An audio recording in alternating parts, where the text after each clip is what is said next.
大家好，欢迎收看大问题节目，我是主持人机器人下先生1号。本期要探讨的大问题是：当真相无比残酷时，我们是否还应当选择相信真相吗？人们常说啊，幸福的人啊，并不需要知道太多，对吧？就是自己以前知道的不多的时候啊，就是主打一个二逼青年欢乐多啊，天真烂漫，成天傻乐傻乐的。但是呢，一旦自己通过阅读、上网，去了更多的地方，认识了更多的人，自己知道了更多的真相以后，发现，这个世界原来不是自己原来想象的那样简单而美好，真相有时候是残酷的呀。当我知道了残酷的真相以后，我就再也回不到儿时的天真了。我不干净了，我不纯洁了，我虚无了。当你知道太多以后啊，你开始觉得自己看破了红尘，一切都没什么意思，于是你整个人都虚无了，是不是？那么为了让自己活得幸福，活得快乐，活得安心，我们是否应当选择相信一些虚假但是很美好的信念呢？生活在这个现代社会啊，我们需要学会做各种自我管理啊，包括饮食管理、情绪管理、身材管理、皮肤管理、穿搭管理、表情管理等等等等。那么当现实的真相并不美好，因而可能会给我们带来负面的观感时，我们应该进行三观管理吗？什么叫三观管理呢？或者准确的说法应该叫做信念管理 （belief management）， 也就是关于我们应该相信什么，不应该相信什么进行自我管理。我们要去相信那些能够让自己生活变得更好的信念也就是相信那些美好的信念，而不要去相信那些会让自己生活变得悲惨、消沉、低迷的有毒的信念。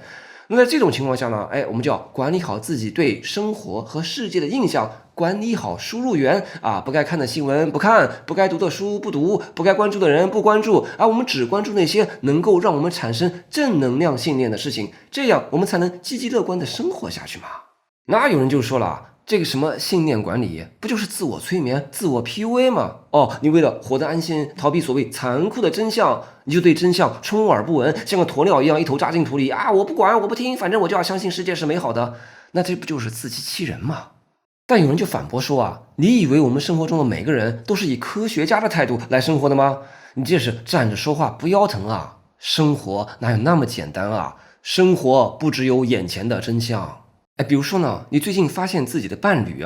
迹象可疑，很有可能是有外遇了。但是呢，孩子正临近中考，你不想让家庭矛盾影响孩子学习，就是如果你相信伴侣不忠，你就很难做到情绪如常，你就会绷不住了，对不对？很有可能就会搞到家里面鸡飞狗跳的，这就会影响孩子中考，对不对？那你是不是应该努力去相信伴侣依然忠诚就是问题不大，最近呢只是家附近的理发店做酬宾，他周六日都是去做头发啦，放宽心吧，对吧？要想生活过得去，心里就别太在意。再比如呢，如果你目前身处一个逆行的环境中，为了能够让自己鼓足勇气度过难关，依然抱有希望和动力能够继续前行，你是否应当相信一切都会慢慢好起来？为了让自己成为一个积极向上的社会成员，你是否应当相信公平和正义最终都会得以实现？对吧？应当管理好输入源，不该看的新闻不看，不该读的书不读，不该关注的人不关注，我们只关注那些能够让我们产生正能量信念的事情。当你相信了这些正能量的信念以后，日子才不至于那么难过嘛。要不然怎么着？难道成天不停地刷各种负面新闻，成天以泪洗面，然后陷入各种抑郁，然后躺地上一蹶不振吗？其实这个问题也是最近这些年哲学学术圈正在争论的大问题，也就是认知理由 vs 实践理由的问题。简单说就是真相与美好之间产生了冲突，我们到底应该相信什么呢？这个认知理由指的就是我们应当相信什么，取决于它是否指向真相，也就是相信真的东西。而实践理由是指我们应当相信什么，取决于它是否美好，是否能带来好处。比如说呢，你的孩子要中考，你希望自己情绪稳定，家庭平静和谐，就是你应该相信伴侣没有出轨的实践理由。而你伴侣身上有你好兄弟的味道，就是你应该相信伴侣出轨了的认知理由。所以我们今天要探讨的大问题就是，究竟什么样的理由决定了我们应该相信什么？是指向事实真相的认知理由，还是能够带来好处的实践理由？如果他俩出现冲突了，我们应该听谁的呢？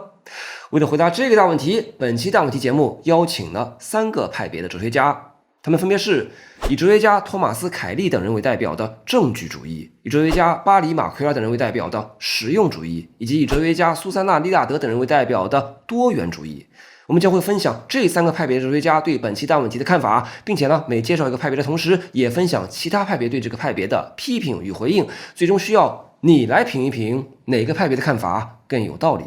好，下面进入会议正片，首先有请证据主义的代表哲学家托马斯·凯利出场。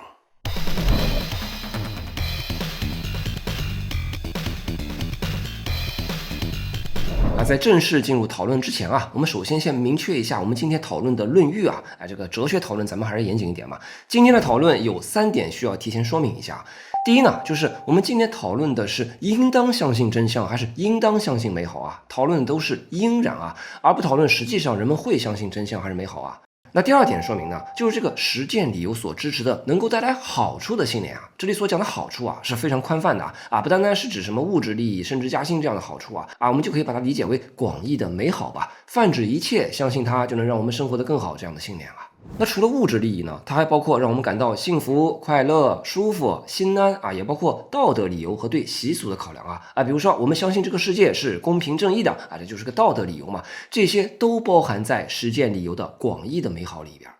那第3点说明呢，就是我们今天只讨论认知理由和实践理由有冲突的情况。要知道这个认知理由和实践理由大部分情况下是不冲突的，对吧？就是我相信真相是对我有好处的我想要让自己有好处，就要去相信真相。这就好像呢，我们在数学考试的时候相信2+3等于5这个信念这既是真相，也对我有好处嘛，就是让我通过考试嘛。那再比如说呢，我如果实际上就是一个长得很帅，又很有钱，又有女朋友，又被朋友们关心的人，那我对自身处境事实上是什么抱有这样的信念也让我感到很幸福嘛。所以呢，我的认知理由和实践理由也是一致的。那这种认知理由和实践理由不冲突的状况呢，它没啥好讨论的。我们今天更多要讨论的是，当认知理由和实践理由出现了冲突的时候，我们该听谁的比如我们开题时候提到的，如果我处在极度悲惨的处境的时候，真相对我而言十分残酷，我还应当相信真相吗？还是说我应当相信一些能够让我感受到希望和心安但虚假的信念呢？好，这个时候以哲学家托马斯·凯利为代表的证据主义者出场了。证据主义者认为，一个人应该只根据自己掌握的相关事实证据来形成自己的信念这里的证据主义 evidentialism 顾名思义嘛，就是我们应当相信什么样的信念呢？只取决于事实证据，也就是取决于认知理由，有一份证据信一份信念。其实证据主义也是源远流长了，从当年的英国经验主义者到今天的唯物主义者，都可以看作是持有证据主义世界观的。正所谓世界是客观存在的，正确的认识就是对客观世界的如实反应这就是我们常说的实事求是嘛，就是一切从实际出发，理论联系实际，事情实际上是什么样的我们就抱以什么样的认识。那也许有人要质疑了，那我现在生活十分悲惨，真相对我十分残酷，那我也应当相信这一份残酷的真相吗？证据主义者回答说，即便真相是残酷的，你依然应当相信真相。那你可能会觉得，你们证据主义者也太残忍了吧，那我还活不活了呀？那证据主义者会坚定地回答说，即便真相是残酷的，我们依然应当相信真相。这并不是因为我们残忍，而是因为如果撇开事实谈信念，我们做不到大家要知道伦理学里边有个特别基本的原则叫做应该蕴含能够原则，也就是 OIC 原则 ought implies can。就是如果你对一个人说你应该干嘛，那么一个前提条件是他原则上能够干得了这个，对吧？就比如说呢，有个小孩子落水了，我恰巧路过我赶紧拨打了110、119、120，并且大声呼救有人落水了，快来救人对吧？我这么做已经算个好人了。但这个时候呢，你蹬个共享单车过来对我说你不道德，你就搁这儿光顾着呼救，你应该自己跳下水去救孩子。但是问题在于，我不会游泳我要是跳下水，非但救不了孩子而且还增添了一个要被救援的对象了，对吧？所以呢，因为我能力上做不到跳下水救孩子，你就没有资格要求我说你应该跳下水救孩子。这就是应该蕴含能够原则，说一个人应当做什么的前提是他能够做得了这个。好，介绍完 OIC 原则，我们现在来看如果实践理由和认知理由出现了冲突就是一个能给我带来好处的信念，如果不符合事实证据的话，我们应当选择相信这个信念吗？答案是不应当那为什么不应当呢？是因为应当蕴含能够原则你就根本做不到去相信一个不符合事实的信念。我当然想相信自己是个大帅哥，还是个有钱人，还有20个姑娘同时喜欢着我我相信生活是如此美好。但实际上呢，我是一个长相丑陋、穷困潦倒、没有女朋友、没人关心我的 loser。我倒是想相信生活是美好的，但是我做不到啊！不是我不想好，是臣妾做不到。这时候呢，乙又蹬着共享单车一溜烟过来说兄弟，不要气馁，你要有自信，你要相信自己是最好的啊！铃铛每天对着镜子唱800遍，我真的很不错。那我只能送你一句，你咋不去死呢？那这个时候呢，又有其他人骑着小车过来批评证据主义者就说你们证据主义者说这个能力上做不到相信不符合事实真相的信念那这可能是因为不相信真相的好处不够大，或者相信真相的坏处不够大。那如果有人给你1个亿让你相信一头鹿是一匹马也就是指鹿为马的故事那你肯定也会相信这是一匹马的。你相信鹿是鹿，不是因为你实事求是，只是因为给的不够多那证据主义者回应说呢，好，我们就假定有人给了我们1个亿让我们指鹿为马对不起，他们给的实在太多了。或者反过来说如果我们不指鹿为马的话，我就会被杀死。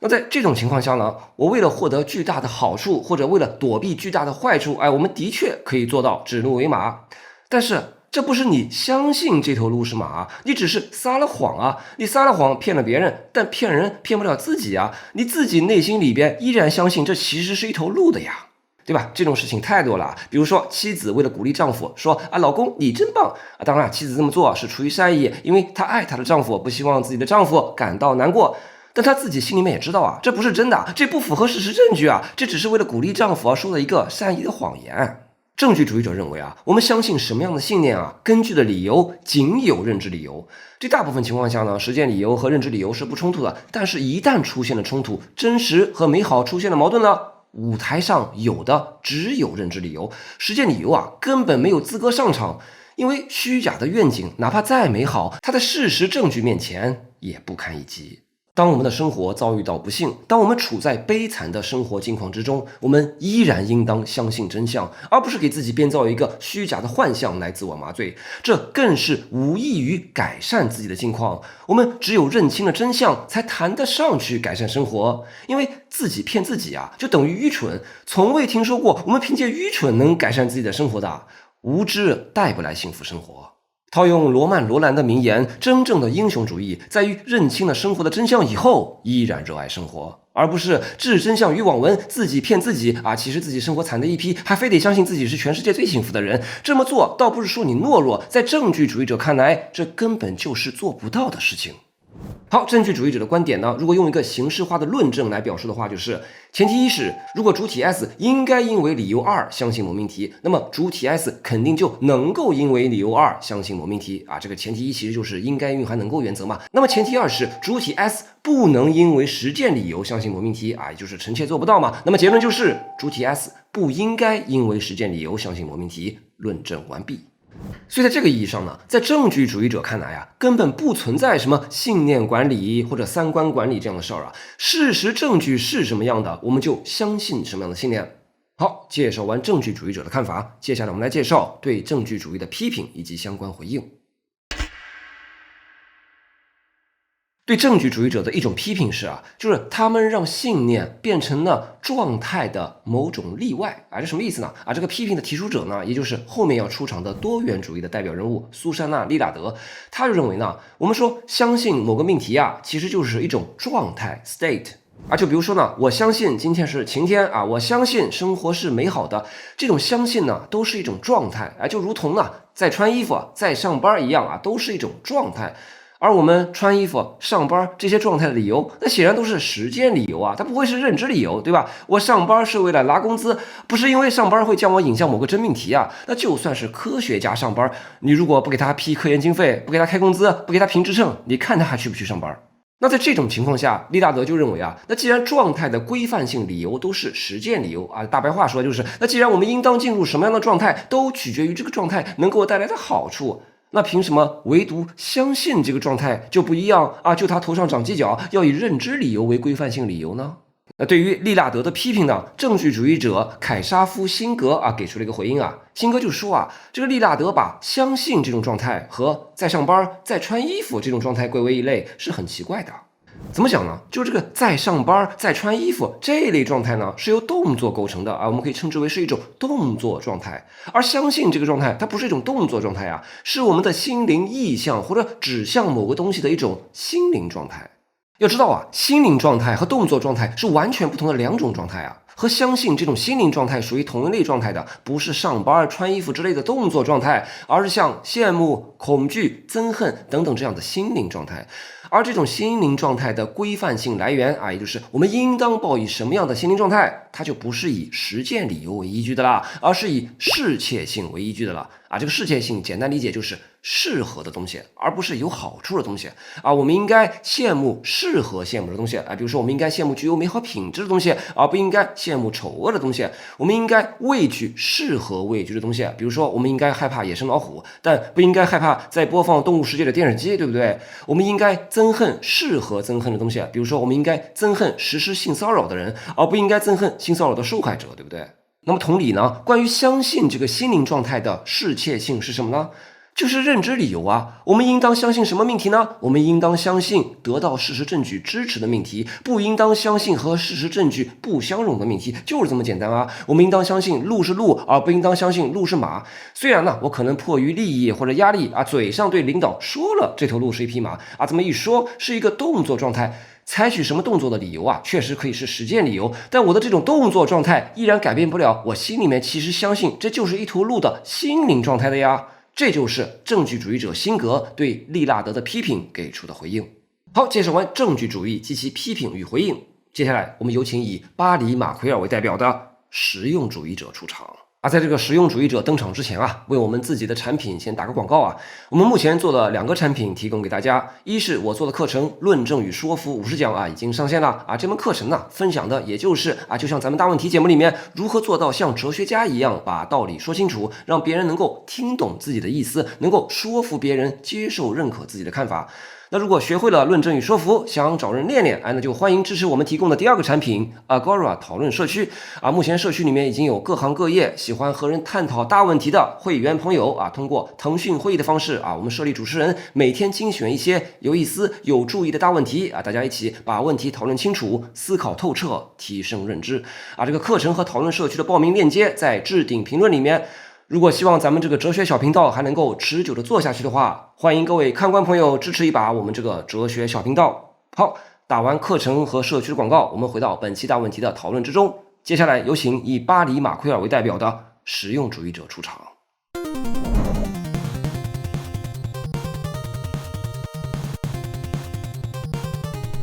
什么是实用主义的信仰观呢？简单说啊，就是我们应该相信什么样的信念，完全取决于实践理由，也就是取决于这份信念啊，能不能给我们带来好处。甭管是 A 信念还是 B 信念，能让我们活得好的信念，就是值得信的信念。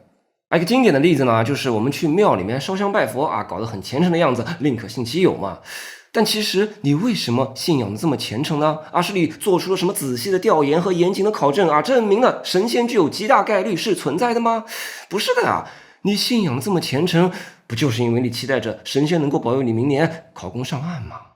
？17世纪的法国科学家布莱茨·帕斯卡，就提出过一个所谓的帕斯卡的赌注，就说呢，我们到底要不要信上帝呢？这个问题啊，其实很简单，就看我们信上帝能不能带来好处。如果能带来好处，为什么不信呢？宁可信其有嘛。于是呢，帕斯卡就算了一笔账啊，要么上帝存在，要么上帝不存在。然后另外一个维度是，要么我们信上帝，要么我们不信上帝。然后呢，拿这个数学期望值一算，得出了结论就是我们应当选择信仰上帝，因为如果上帝真的存在，那我们就赚大了，对不对？那如果上帝不存在的话，我们就算信错了也没什么损失嘛。那这么一算，信上帝的净收益明显比不信上帝的净收益要大太多了，因此我们应当选择信仰上帝。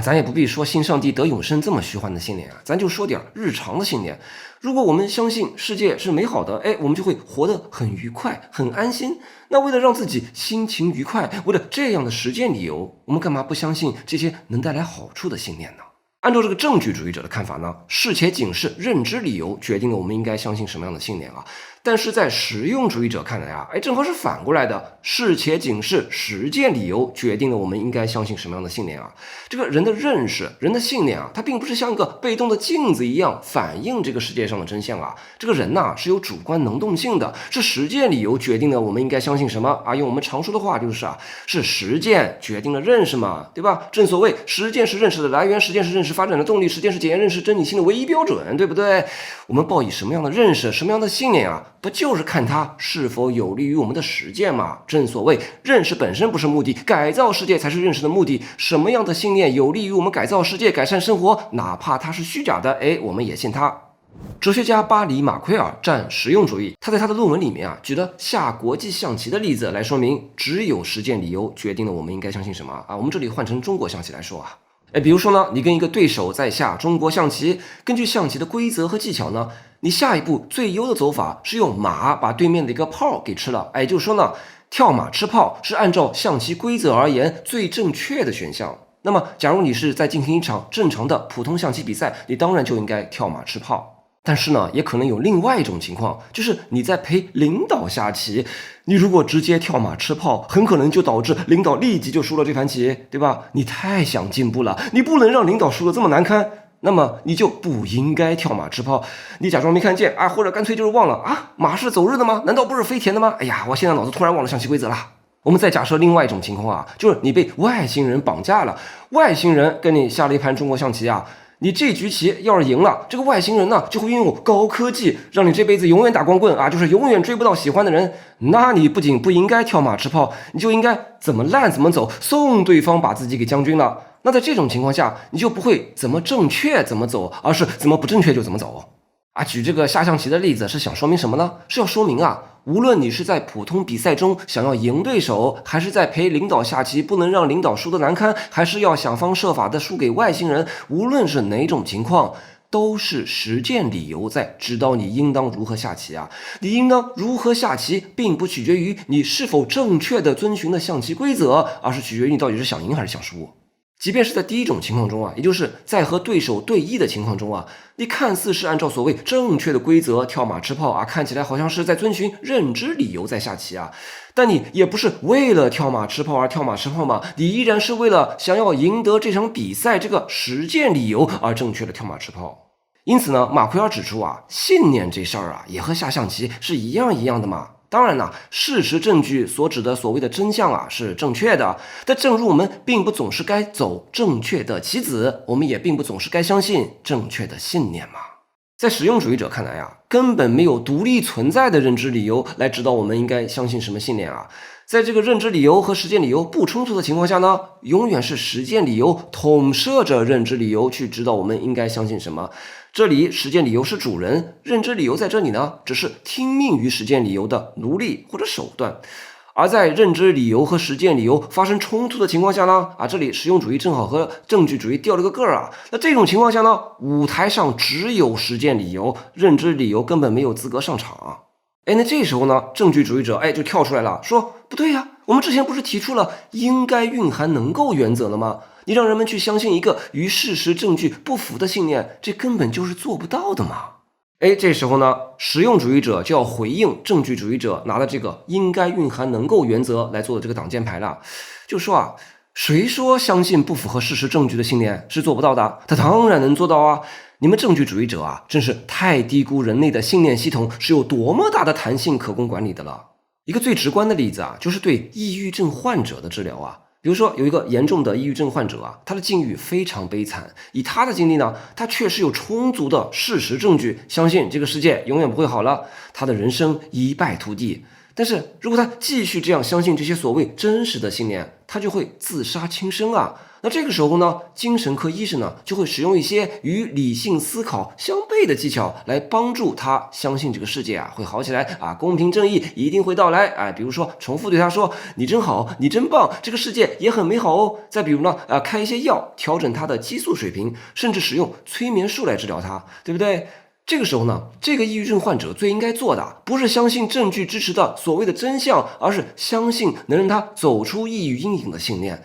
对吧？现实中有太多这种通过给抑郁症患者灌输一些不符合事实但却很正能量的信念，从而减缓他们的病情，甚至完全走出抑郁的例子了，对吧？只要能带来好处，人们是能做到相信不符合事实的信念的咱就不说抑郁症这么一种相对极端的情况就说对我们大部分普通人都奏效的心理学效应。大家也许都知道一个心理学效应叫做自证预言，或者叫做自我实现预言。就是说呢，只要你相信一件事儿是真的，哪怕它其实是假的，你就会不知不觉地证明它是真的。一个经典的心理学实验就是，研究者给所中学的所有学生进行智商测试，然后告诉老师呢，其中有些学生的智商非常高。但事实上这些所谓的高智商的学生并非真的高智商而只是随机抽取的，他们的智商并不比其余学生高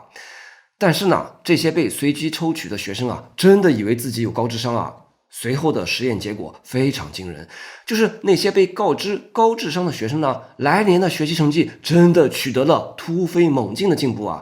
这个自证预言就充分说明了，事实是怎么样并不重要，而取决于你相信什么样的信念，哪怕这个信念并不是真的。而且呢，这个医学上不是也有这个安慰剂效应吗？就是医生给你吃了个药丸，说吃下去可以止痛，你只要真信这颗药丸是有效的止痛药那你吃了真的会感觉自己的疼痛减轻了不少但其实这颗药丸只是面粉做的。还有呢，这个心理学和认知科学最近流行关于具身认知的研究这个具身认知简单说就是你的身体状态会影响你的认知。一个心理学实验就是这个研究者让被试嘴里叼一根铅笔分为2组。第一组被试需要用牙齿咬住这根铅笔把这个嘴巴尽量会咧开让面部表情呈现开口大笑的状态。而另一组被试呢，则用嘴嘬住这个铅笔结果发现嘴巴咧开的被试者确实会觉得自己的心情更愉快了。还有个例子就是神奇女侠姿势，就说呢，你如果做出动漫里面的这个神奇女侠的这个招牌姿势也就是这个双手叉腰，两脚岔开，抬头挺胸的看向前方，你就会看起来非常自信。而这看起来非常自信的动作真的能够让你变得更加自信有学者研究表明只要你保持2分钟这个姿势你的高统水平将会提高20%，你会更加自信，更愿意承担风险，并且呢，你的皮质醇水平会降低25%，也就是说你的压力水平降低了25%。总之呢，种种心理学的、认知科学的研究表明人的信念当然是可以管理的哪怕这个信念并不符合收集到的事实证据，人依然能够塑造和管理自己的信念。证据主义者所言的这个应该蕴含能够原则在这一点上并不适用。我们当然能够管理我们的信念。之前说了，生活的真相是残酷的，我们能做的呢，就是让自己好受一些嘛。哪怕现实情况实际上越来越糟，但是呢，如果我们相信一切都会好起来的这样的信念，我们就会多一份面对残酷生活的勇气，从而保持乐观，继续活下去嘛。这其实也就是人们常说的信仰的力量嘛。信仰并不一定是真实的，甚至往往是虚假的，但虚假又咋样？它真的有好处它有时治愈，常常帮助，总是安慰之前举的这些个信念管理的例子大多是自我疗愈也就是生活很悲惨，然后呢，我们出于实践理由去相信一些能够疗愈自己的信念。另外呢，如果我们的生活并不悲惨，但是呢，如果我们想取得功绩，干成大事儿，也需要信念管理，这也就是自我提升。比如说在这个乔布斯传这本书中提到就是和苹果公司的创始人乔布斯打过交道的同事与这个合作者都说乔布斯有一种现实扭曲立场用我们现在的话说就是这个乔布斯特别擅长给别人画饼，让别人相信他描绘的各种愿景，而这些愿景呢，都不是现实中事实证据能够印证的，但别人都会相信，似乎乔布斯有一种改变人们对现实感知的能力。注意这并不是说乔布斯故意在欺骗别人而他自己也真信他骗了自己，也骗了别人嘛。有人就说人如果没点虚假的妄念根本是创不了业的。这干大事的人比如说这个大企业家、大政治家，都会有这种现实扭曲立场，都会相信一些与事实不符的妄念，对不对？要不然呢，大家如果都抱以所谓的证据主义的立场有多少事实才会相信多少信念那所有人都是做题家，都是打工人呢，那哪还会有什么改变现状，哪还会有什么改变世界呢？要想改变世界你得首先相信这个世界上所没有的不符合事实证据，但在实践上能够引领我们敢于去创造的信念。所以我们说回来无论是用于自我疗愈还是用于自我提升，我们都是可以而且应当进行信念管理，从而管理好自己的三观的。好，介绍完实用主义的看法，接下来我们来介绍对实用主义的批评以及回应。有些证据主义者对实用主义者刚刚的主张完全不买账。这个证据主义者乔纳森唯一就指出就是你们实用主义者刚刚说了半天什么只有实践理由才能决定我们应该相信什么，但其实啊，你们说来说去啊，其实并不是在说时间理由能够直接决定我们应该相信什么，而是在说我们应该希望相信什么，以及相应的我们应该采取什么样的行动，把自己引向自己所希望相信的信念。这什么意思呢？就比如说刚刚说的那个抑郁症患者的例子啊，他如果真的相信世界不会好了，就会导致他自杀。确实呢，这个时候呢，我们应当基于实践的考虑啊，不要让他自杀。但是呢，这种基于实践的考虑啊，只能决定他应该希望自己相信啊，世界会好起来，并且呢，基于这个希望呢，他应该采取一些行动啊，比如说他应该接受精神科医生的各种治疗以及心理辅导。但是呢，这并不意味着他就能凭空突然就转变信念了啊，就是啪一下很快啊，立即就能相信一些不符合事实证据的信念呢。在这一点上啊，证据主义者认为啊，应该蕴含能够原则啊，依然是起作用的。就这位抑郁症患者啊，他并不能啪一下很快啊，凭空就转变信念，突然就开始相信世界会好起来了。因为啊，如果他不采取行动，他只是躺那儿啥事儿都不做的话，他的认知环境并没有发生改变啊，他的信念也不会随之改变嘛。他只有采取一些行动啊，比如说接受精神科大夫的治疗啊，比如说从原本阴郁的生活环境中抽离出来，请个长假，甚至辞掉工作，去马尔代夫旅游，多去关注这个世界美好的一面，收获一些不同于以往的新的事实证据，这才可能让他的信念发生转变嘛。总而言之呢，证据主义者乔拉森维伊对于实用主义的这种批评呢，被称作是重新定位策略。就是实践理由啊，它并不能直接决定我们应该相信什么。我们基于实践的考量呢，只能导致我们希望自己应该相信什么，而这份希望呢，依然需要通过我们采取一些行动，给我们搜集一些新的事实证据，依然是这些事实证据导致了我们信念的转变嘛。那对于证据主义者的这个重新定位策略呢，又有哲学家对此做出了回应。哲学家 A.K. 弗罗尔里回应说啊，就是这个乔纳森唯一的这个重新定位策略啊，其实并不构成是对实用主义的批评的，而无令说是你们证据主义者自己撤退了。这怎么说呢？就这个重新定位策略啊，其实是在说啊，你们实用主义者说的都对啊，对，我们证据主义者呢也不知道该怎么反驳，但是呢，我们重新定位一下，我们证据主义者呢自己重新发明一条新的赛道啊，这条新的赛道里面的概念啊都是我们自己定义的啊，这不叫直接影响信念，这叫影响了造成信念的相关行动。所以呢，在这条新的赛道上，我们证据主义者还是赢了，哈哈哈哈哈。我们这里还可以接着弗罗尔里的意思继续说啊，就是你们这个证据主义者的这个撤退啊，这撤退的啊都已经和这个实用主义没啥区别了。比如说呢，我作为一名视频博主，每次呢我发出一期视频节目以后，我就删评论，我删掉评论里面啊所有说我长得丑的评论啊，只留下说我长得帅的评论。于是呢，我在评论区里面面对的证据全都是诸如啊夏先生全世界最漂亮啊这些证据啊，甚至我都不用自己干这个事儿啊，我雇佣一个经纪人，他来专门干这个删评论的活啊。留给我看的评论区呢，就是大问题版的《顺天时报》，都在说啊夏先生全世界最漂亮。当我面对这些证据，造成了我真的相信自己就是全世界最漂亮的信念啊。证据造成信念，你看我也是个证据主义者嘛。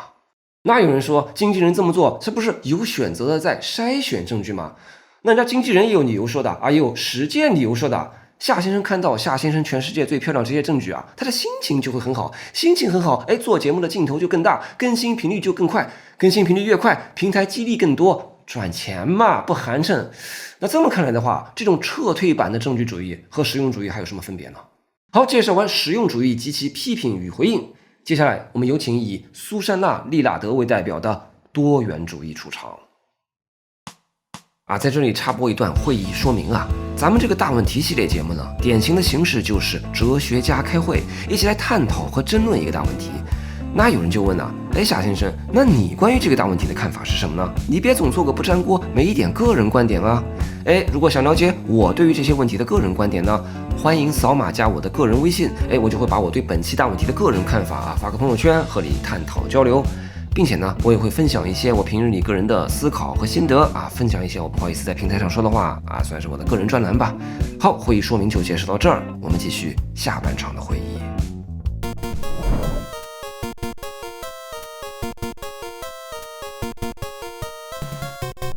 上两趴了，我们介绍过证据主义信念观和实用主义信念观，这两种啊都是一种强证据主义和强实用主义啊。他们分别认为啊，只有认知理由，也就是真相，能够决定我们应该相信什么，以及只有实践理由，也就是美好，能够决定我们应该相信什么。这两者啊是针锋相对的。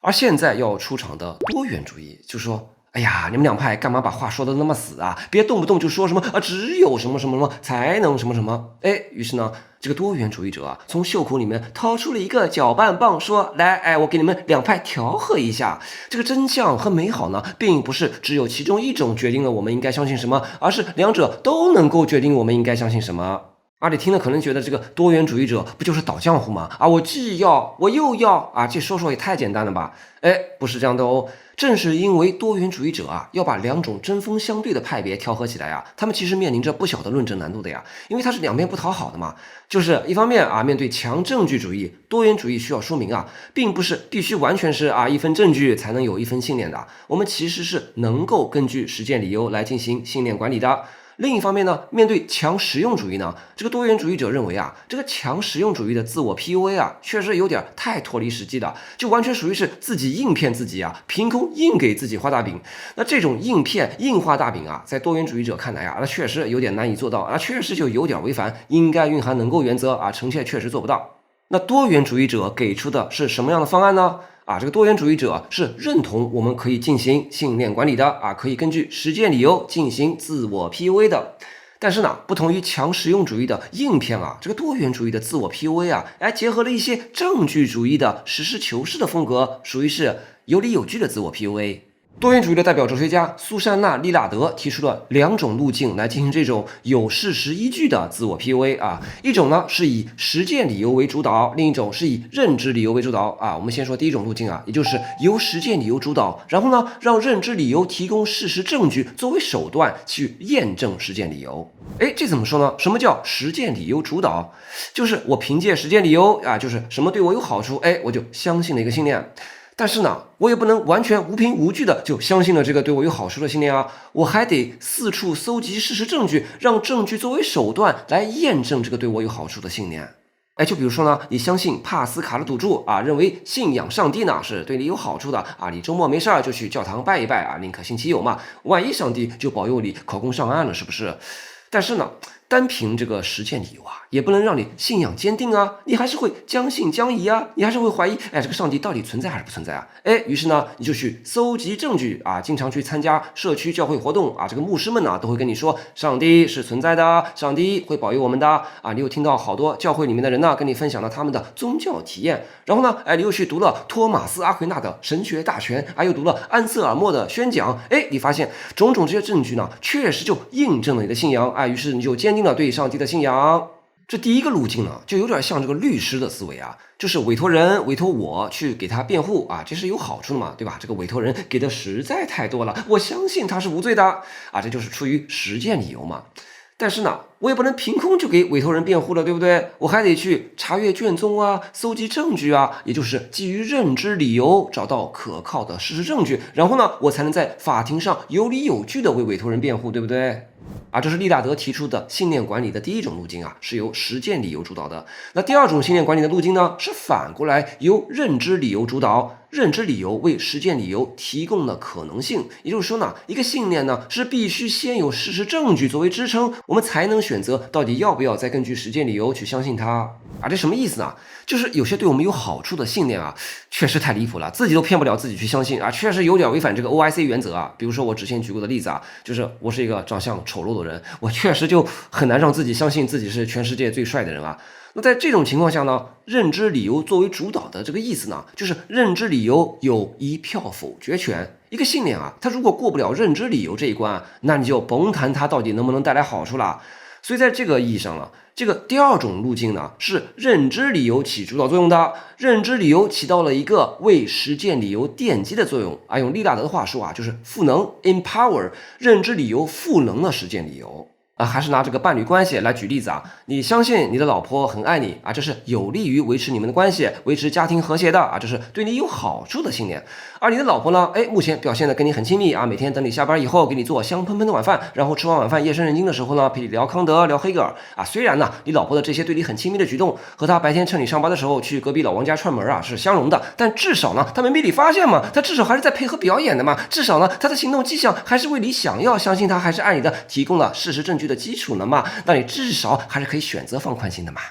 但是呢，如果你老婆最近的行为迹象所提供的这个事实证据啊特别异常，比如说她开始对你表现的疏远啦再也不像以前那样等你下班以后给你做香喷喷的晚饭，然后吃完晚饭夜深人静的时候陪你聊康德聊黑格尔啦，现在她回家比你都晚啦跟你吃饭的时候开始把手机屏幕倒扣在桌面上啦当你面收到别人短信的时候她也不及时回复啦接到电话的时候她也走得远远的啦一上厕所上的时间也很长啦，甚至你发现她的手机通讯录里面已经把隔壁老王标注为1000086啦。你看看，在这种情况下，你老婆的行为迹象所提供的事实证据都无法为你想要相信她还爱你提供事实基础了，也就是认知理由都无法为你的实践理由赋能了。那这也就没法让你硬骗到了你自己，她还是很爱你的了嘛？你老婆这就属于是连演都不演了嘛？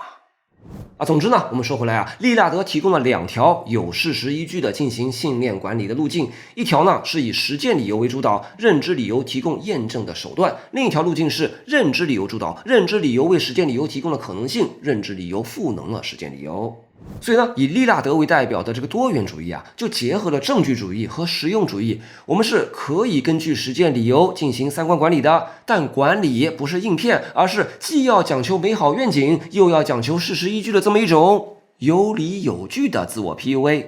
好，介绍完多元主义的看法，接下来我们来介绍对多元主义的批评以及回应。这个多元主义说实践理由和认知理由都能决定我们应该相信什么。那问题就来了，你多元主义这种既要又要的策略，就不得不面临一个证据主义和实用主义无需面对的难题那就是要是2种理由出现了冲突，2种理由把我们往相反的两边拽，那我们该听谁的你是采取利纳德提出的第一条路径，是以实践理由为主导，还是第二条路径是以认知理由为主导呢？当2种理由出现了冲突，2种理由能不能比大小呢？对吧？证据主义者认为如果出现了冲突，实践理由就根本没有资格上台，而实用主义者认为如果出现了冲突，认知理由就根本没有资格上台。那你多元主义者既然把2位大神都请上台了，那你就必须面临如果2者出现了冲突，该听谁的问题比如说之前举到伴侣关系的例子你到底要不要相信你老婆还爱着你比如说呢，你老婆表现的没有特别异常当然了，她可能是演的也可能确实没有出轨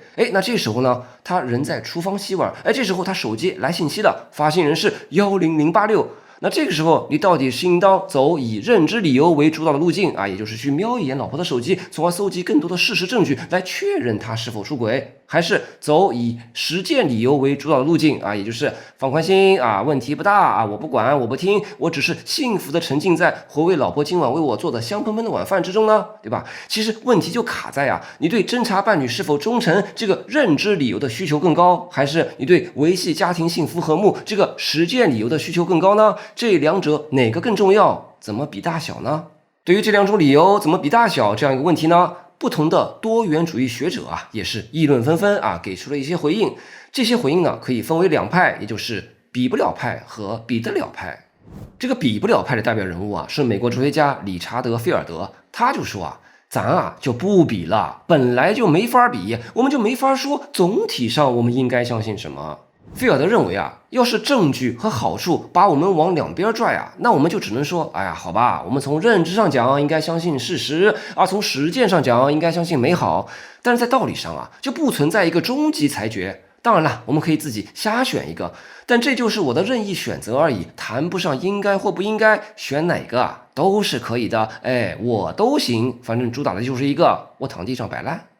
当然了，除了躺地上做一个比不了派，还是有认为认知理由与实践理由是比得了的比得了派。这个比得了派的代表哲学家是安德鲁·奈斯纳，他就提出一个模型来比较认知理由和实践理由有学者把这个模型叫做门槛单独决定模型。那怎么个比法呢？按照这个门槛单独决定模型啊，当认知理由和实践理由相冲突的时候啊，我们就要单独考量实践理由。但是呢，对实践理由的这个考量呢，它有一个门槛，就是如果实践考虑的分量啊，它很重，超过了这个门槛呢，那就应当以实践理由为主导来决定我们应该相信什么。而如果实践考虑的分量啊没有那么重啊，也就是没有超过这个门槛，那就应该以认知理由为主导，用事实证据来决定我们应该相信什么。拿之前的抑郁症患者的例子来说啊，对这个抑郁症患者来说啊，如果他再继续相信世界不会好了，那他就要自杀轻生了。那这个时候呢，实践考虑分量很重，超过门槛了，那他就应该出于实践理由去相信一切还是会好起来的啊。就像我们之前提到过的，他应该请个长假，甚至辞掉工作，去马尔代夫旅游。而如果呢，你是一个心理还算健康的人，你只是偶尔才想想诗和远方想想什么世界的公平正义等等。你如果看到一些新闻或者读了一些书或者就是加班加的多了一些，你于是变得负能量了一些。但你无非也就是感叹一番，顶多回家睡一觉就好了，对吧？天晴了，雨停了，感觉自己又行了。那这个实践上的代价完全就没有超过一定的门槛嘛？那你就应该面对事实，正确的看待当下和未来的处境别请假了，马尔代夫的机票退了吧，明天还是老老实实上班去吧。好，这就是多元主义者对两种理由出现冲突时能否以及如何比大小的回应。那么介绍完多元主义及其批评与回应，接下来我们进入本期信念管理大问题研讨会的会议总结。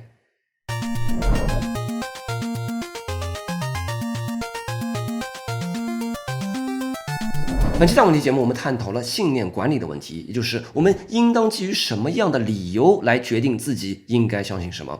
证据主义者认为，只有认知理由能决定我们应该相信什么；实用主义者认为，只有实践理由能决定我们应该相信什么；而多元主义者认为，认知理由和实践理由都能决定我们应该相信什么。看完本期节目以后，你会做出何种选择呢？你会为了家庭和睦，对伴侣的冷淡视而不见，继续相信你们之间还有爱吗？你会为了自己的身心健康与事业发展，多关注自己的成就，从而相信自己很棒，去自信的应对一切吗？你会为了充满希望和热情的活下去，相信一切都会好起来吗？你会为了做一个乐观积极的公民，去相信公平与正义终究存在吗？今天我们主要集中谈了应该相信什么。其实这个问题还有另外一面其实在节目里面也提到了，那就是我们应该如何去求知，我们应该如何管理那些会影响信念的行动，我们应该读哪些书，我们应该看什么样的新闻，我们应该认识什么样的人，我们应该上网吗？我们应该如何管理自己的行为，从而给自己塑造什么样的信念呢？